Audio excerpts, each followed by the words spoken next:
Don't you love a good Trader Joe's haul? Hey foodie friends, you know that I'm obsessed with Trader Joe's products, and today's Trader Joe's Dolmas review is going to show you inside one of the cans of Dolmas from Trader Joe's. Now, by the end of this guide, you'll be a TJ's Stuffed Grape Leaves Pro. So let's crack open a can and take a look at these delicious Dolmas. Now, why do people love them? Well, they are gluten-free, so that's great if you're on a keto diet, and the canned Dolmas Trader Joe's sells has a long shelf life. I really recommend eating them cold. It's my favorite way to eat them, but you'll find them in the shelf-stable aisle at the grocery store. And one of the best prices for canned stuffed grape leaves is definitely at Trader Joe's. So what are Dolmas? Well, many people in the US refer to Dolmas as rice stuffed grape leaves, and at Trader Joe's they are stuffed with rice, but you could also get quinoa Dolmas, and they also have other spices inside of them. And people love them because they're really easy. If you're gonna make a simple dinner or work from home lunch like I do all the time,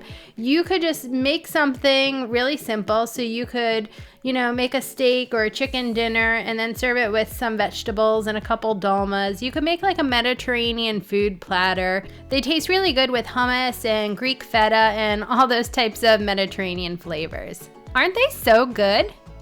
Here are just some other Trader Joe's recipes that I'm cooking up in my kitchen, and you can find here on the Sip Bite to Go YouTube channel and at sipbitego.com. I make a lot of stir fries, and I also make meatballs with their delicious cauliflower stir fry rice. It's so good, and I love eating these for work from home snacks. So subscribe to the Sip Bite Go channel on YouTube for more delicious ideas using Trader Joe's products. Well, until next time, check out another recipe from Sip Bite Go, and I hope you have a wonderful and delicious day. Cheers!